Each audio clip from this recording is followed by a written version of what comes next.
사는 사람은 취득세도 내고 집주인이 내야 될 집주인의 양도세까지도 하는데, 양도세가 집값에 포함이 되어져 있지 않은 금액으로 기재가 되다 보니까 매수자 입장에서는 취득 금액도 줄어드는 거고, 어차피 팔 때는 내 세금은 사는 사람이 또 내줄 거니까 별로 고려하지 않고 사게 되는 거고요. 그리고 중국은 아직도 다운 계약서를 씁니다. 그래서 그것들로 이제 내야 되는 세금들을 좀 조율을 하는데, 매수자의 입장에서는 이제 두 가지를 다 고려하겠죠. 아까 같은 경우 양도세가 만 5년이 지나면 차액 부분으로 계산된다고 했으니까, 같은 아파트 단지였으면 집주인이 보유한 지 만 5년이 됐는지 아니면 아직 안 됐는지로 매물을 선택할 때 선택 기준은 변별력이 있을 수는 있지만, 어떤 거는 뭐 이렇게 이루어지고 그런 게 아니기 때문에 그게 그냥 관행처럼 흘러가고 있는 부분인 거죠. 보통 현실 거래에서는요,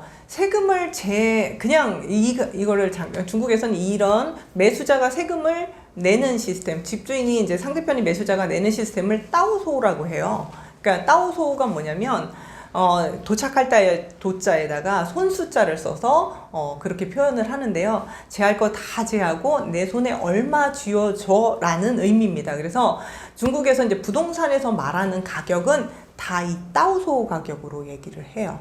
그래서 1,000만 위엔이다 그러면 다 제할 거 제하고 1,000만 원. 단 거기에 밑에 기재사항 중에 만 5년이 넘었다 안 넘었다는 이제 기재를 해주게 돼 있고요. 그러니까 예전에 사서 지금 그러니까 뭐 20년 전에 샀다 하면은 거의 매수 가격과 매도 가격이 엄청난 차이가 납니다. 그러니까 지금 세금을 이제 방금 산 총액으로 계산하냐 차액으로 계산하냐 할 때 차액 부분이 거의 총액하고 맞먹기 때문에, 이런 부분에 대해서는 옛날 집 같은 경우는 거래가 실제로 되기가 어려웠죠.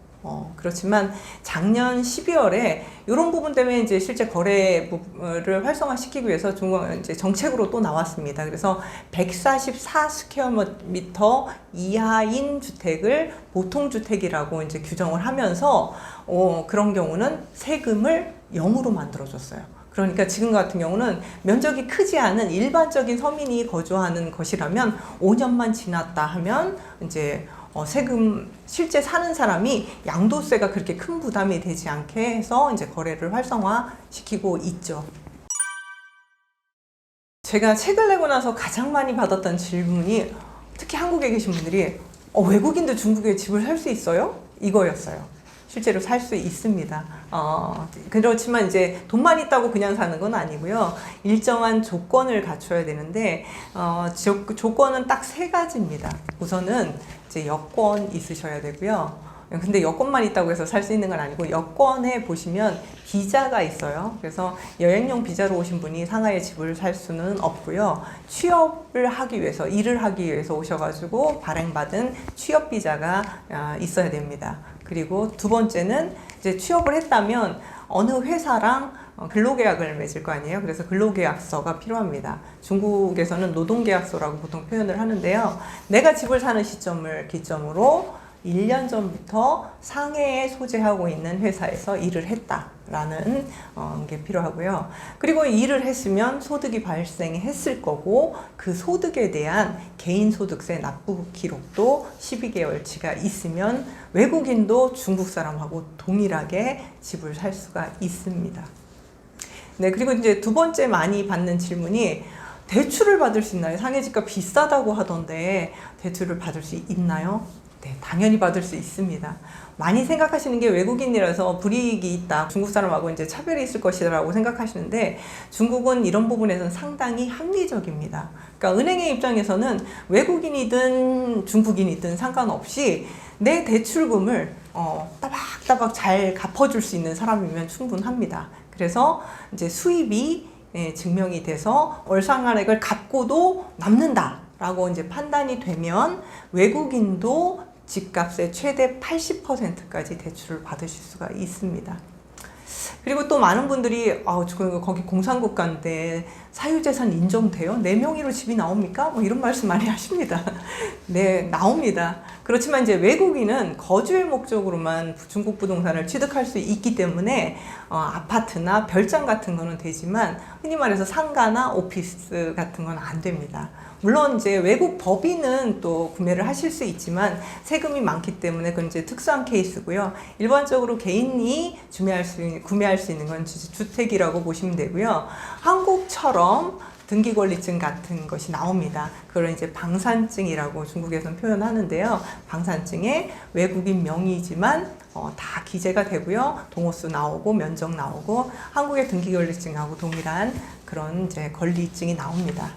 단 여기는 공산국가이다 보니까 토지가 국가 거예요.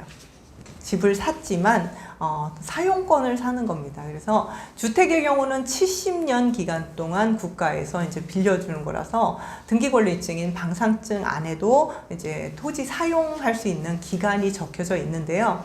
그렇다고 해서 70년 지나가지고 국가에서 이걸 다시 회수해 가는 거 아닌가라고 생각하실 수 있는데 2000년대에 물권법이 이제 개정되면서 그것의 사유재산을 인정하고 있고요. 사용권 기간이 지나도 다시 재연장해 주는 것으로 이것은 정해져 있습니다. 그래서 실제 저희가 이제 한국에서도 아파트 살 때 아파트 단지의 대지 지분을 실제는 산 거지만 의식하지 못하잖아요. 동일해요. 그래서 뭐 사용권의 개념이라고 하지만 집을 살면서 나는 이게 토지는 국가 거고 건물만 샀어 이런 느낌은 아닙니다. 그리고 이제 마지막으로 한국 분들이 많이 이제 오해하시는 것 중에 하나가 중국에서는 그런 아파트를 사서 나는 돈을 못 가져나간다라고 생각하시는데요. 그렇지 않습니다. 외국인 같은 경우도 정당한 합법적인 거래였다라면 이제 매매 계약서 있고 세금 납부 기록서 있고 하면 이제 전 세계 어디든지 은행을 통해서 전액을 다 가져나가실 수 있어요. 네, 중국 부동산 전체를 관심 갖기는 솔직히 어렵습니다. 그렇지만 상하이 부동산은 중국 부동산 중에서도 특수한 케이스라고 보시면 되겠고요. 우리가 대한민국 부동산을 지금 사야 되느냐라고 물으면 글쎄요, 할 수 있잖아요. 그렇지만 만약에 자금이 되시고 조건이 되셔서 서울 강남에다 집을 한 채 산다라고 하면 사고 싶으시잖아요. 똑같은 거라고 보시면 되겠고요. 상하이 부동산 같은 경우는 아까 말씀드린 것처럼 돈이 있다고 살 수가 없습니다. 아무나 살 수 없는 희소성이 있고요. 그리고 상하이는 두 번째로 임대료가 높습니다. 실제로 가서 거주를 하다 보면 임대료 내는 게 너무 아까운 시기가 옵니다. 그래서 이런 경우 같은 경우는 차라리 내가 그냥 1년 여행하러 갔다 이런 케이스가 아니고 최소 4, 5년 내가 중국에 가서 살 일이 있다거나 아니면 자녀 교육을 위해서 특례에 입학을 하기 위해서는 12년 동안 보통 계시는 경우가 많잖아요. 그렇게 가실 일이 있다 하면은 아깝게 임대료 내지 마시고 그걸 대출금으로 갚는다 생각하시고 주택을 좀 구매하시기를 권장드리고요. 지금 상하이 같은 경우는 중국 부동산 전체가 그렇죠. 지금 예전보다 많이 하락했습니다. 실제로 저도 부동산에서 일을 하면서 중국 부동산은 이제 오르는 것만 보다가 최근 몇 년 사이에는 부동산이 이제 하락하는 것을 경험해 보고 있거든요. 그래서 상하이 같은 경우도 최근엔 30% 정도 빠졌습니다. 그렇지만 우리 강남 부동산도 마찬가지잖아요. 부동산이 떨어졌다가 올라갈 땐 정말 무섭게 올라가는 것처럼 상하이는 그런 지역입니다. 오히려 지금 저점인 타이밍에 구매를 하시면 나중에 이제 회복이 됐을 경우는 어느 때보다도 좀 빠르게 수익을 또 내실 수 있는 지금 시기가 아닌가 보고 있습니다.